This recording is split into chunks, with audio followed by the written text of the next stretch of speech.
नमस्कार दोस्तों, मैं डॉक्टर राजीव शर्मा आपका दोस्त। आज हम बात करेंगे एक इंटरेस्टिंग डिसऑर्डर के बारे में जिसका नाम है साइक्लोथाइमिया। वैसे तो जैसा मैंने एक वीडियो में बात की थी डिस्थाइमिया के बारे में, जो 100 में से लगभग 4-5% लोगों को होता है, बट वो लोग रियलाइज़ नहीं करते। साइक्लोथाइमिया के लिए भी कुछ ऐसा ही सच है। इसको milder version of bipolar disorder भी बोलते हैं। इसमें जो है ये भी काफ़ी कॉमन है, मतलब बुक्स तो ये कहती हैं कि 3-5% से लेके लगभग 1% को हमेशा ये रहता है 100 में से। बट लोग इसको समझ नहीं पाते। क्यों नहीं समझ पाते? जैसे बाइपोलर में क्या होता है, पेशेंट बहुत हाई फेज़ में जाता है जिसको मेनिया या तेजी बोलते हैं, बहुत लो फेज़ में जाता है जिसको डिप्रेशन बोलते हैं। बाइपोलर में तो मेनिया में जब जाएगा तो बहुत ज़्यादा खर्चा करना, बहुत बड़ी-बड़ी बातें करना और खुद को भगवान समझना, इस तरह के लक्षण आते हैं। तो कभी भी घरवाले बड़े अच्छे से समझ पाते हैं कि पेशेंट को क्या परेशानी है।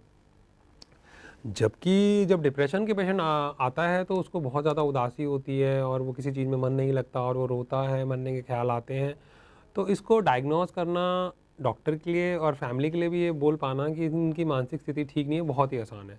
क्योंकि मेनिया को डायग्नोसिस करने के लिए या तेज़ी को डायग्नोसिस बनाने के लिए हमें मात्र 1 हफ्ते की ज़रूरत है और डिप्रेशन को डायग्नोस करने के लिए हमें मात्र 2 हफ्तों की ज़रूरत है। बट साइक्लोथाइमिया किसी पेशेंट को कहने के लिए हमें कम से कम 2 साल का इंतज़ार करना पड़ेगा, तभी हम कह सकते हैं कि किसी को साइक्लोथाइमिया है।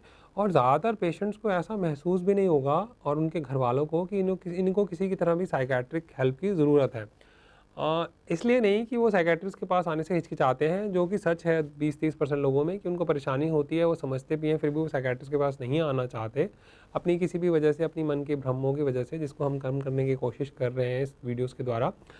बट पेशेंट्स को समझ ही नहीं पाते कि उनको ये बीमारी है भी। कई बार क्या होता है, बार-बार कुछ लोग हैं जिनकी जॉब्स छूट जाती हैं, उनके मूड स्विंग्स बहुत ज़्यादा हैं, फैमिली लाइफ ठीक नहीं चलती है, कभी-कभार वो नशे की तरफ चले जाते हैं, फिर वो उसको छोड़ देते हैं, या कभी-कभी जब वो हाई फेज़ में होते हैं या तेज़ी में होते हैं तो सेक्सुअलिटी बढ़ जाती है या एक्स्ट्रा मैरिटल अफेयर्स वगैरह स्टार्ट हो जाते हैं, बाद में उसको गिल्ट वगैरह समझते हैं। तो बेसिकली एक सिंपल वर्ड में बोला जाए तो इंसान जो है बहुत मूडी है, वो बहुत ज़्यादा जो है अप्स एंड डाउन्स आ रहे हैं। इतने अप्स एंड डाउन्स नहीं आ रहे हैं कि हम उनको बाइपोलर डिसऑर्डर बोल के फटाफट डायग्नोसिस करके फटाफट ट्रीट कर पाएँ। बट वो जो अप्स एंड डाउन्स हैं वो नॉर्मल से कहीं ज़्यादा हैं। जैसे 2-3 हफ्ते तक पेशेंट कुछ ऐसा होगा कि उसको बहुत मज़ा आएगा, वो बहुत खुश रहेगा, और अगर सिचुएशन नेगेटिव है उसको भी वो पॉजिटिव ही लेगा। उसमें उसका नशा बढ़ सकता है, सेक्स की इच्छा बढ़ सकती है, क्रिएटिविटी बढ़ सकती है और पेशेंट को बहुत मज़ा आता है। और वो दूसरों को इरिटेट भी कर सकता है, ओवर कॉन्फिडेंट हो सकता है, कोई गलत डिसीजन ले सकता है ओवर कॉन्फिडेंस में, जो उसको नहीं लेना चाहिए। उसके बाद हो सकता है कि उसके बाद जैसे ही वो फेज़ ख़त्म हो, अगले 2-3 महीने, क्योंकि डिप्रेशन का फेज़ थोड़ा कंपैरेटिवली लंबा होता है तेज़ी से, 2 या 3 महीने तक वो उदासी का फेज़ आ जाए, उसका कॉन्फिडेंस कम हो जाए, उसका किसी चीज़ में मन ना लगे, घर से बाहर जाने में मन ना लगे, जो आदमी बहुत एक्टिव है वो स्लो हो जाए। क्योंकि वो अनस्टेबल है, स्टेबल नहीं है, वो कभी ऊपर जा रहा है, कभी नीचे जा रहा है, कभी ऊपर जा रहा है, कभी नीचे जा रहा है। तो घरवाले जो हैं वो सोचते हैं कि बहुत इरिटेटिंग और मूडी सा इंसान है ये, इसीलिए उनको रिश्ते बनाने में, दोस्तियां करने में, जॉब्स को मेंटेन करने में, अपनी शादी को मेंटेन करने में, अपने कैरियर को मैनेज करने में बहुत दिक्कत आती है। और कई बार जब पेशेंट आते हैं और उनको लगता है कि हस्बैंड वाइफ की प्रॉब्लम हो रही है और आप डिटेल में हिस्ट्री लेते हैं तो आपको पता लगता है कि हस्बैंड या वाइफ दोनों में से किसी को साइक्लोथाइमिया है।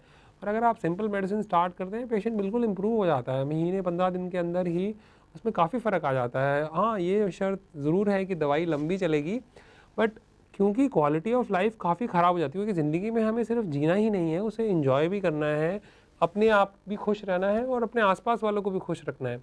तो जब हमारी चाबी हमारे हाथ में ही नहीं होगी तो हम अपने मूड्स के हिसाब से अप एंड डाउन जाते जाएंगे, और इसमें सीजनल वेरिएशंस भी आ सकते हैं थोड़े से। जैसे सर्दियों के सीज़न में थोड़ा लो ज़्यादा फील होता है या डिप्रेस, या गर्मियों के सीज़न में जब धूप ज़्यादा होती है तो वो केमिकल ज़्यादा बनते हैं जो हमें ज़्यादा एक्टिव बना देते हैं। तो उस तरह के वेरिएशंस भी आते हैं। अगर हम इन प्रॉब्लम्स को समझ पाएंगे और इनका सोल्यूशन अवेलेबल है, लेकिन अंडरस्टैंडिंग की कमी की वजह से, या क्योंकि साइकेट्रिक प्रॉब्लम्स में थोड़ा ये इशू रहता है कि वो हमें दिखाई नहीं देती।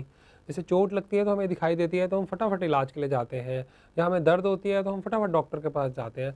बट जब मन थोड़ा ऊपर नीचे होता है तो हमें ऐसा लगता है जैसे मान लो ये हमारे में ही कमी है। जैसे जुकाम होता है तो हमारे में कमी नहीं है, डायबिटीज़ है तो हमारे में कमी नहीं है, बट अगर हमारा मन उदास है तो हमारे में कमी है, अगर हम अपने इमोशंस को कंट्रोल नहीं कर पाते तो हमारी ईगो हर्ट होती है। इस चक्कर में लोग जो हैं डॉक्टर के पास आना ज़रूरी नहीं समझते और उसकी वजह से काफ़ी नुकसान होता है। और इन इलनेसेस का रिजल्ट भी काफ़ी अच्छा होता है, क्योंकि काफ़ी माइल्ड हैं, तो ठीक सी डोजेज़ में ही 1 या 2 दवाइयों से ही अच्छे से ठीक हो सकती हैं। तो आज के लिए इतना ही दोस्तों, धन्यवाद।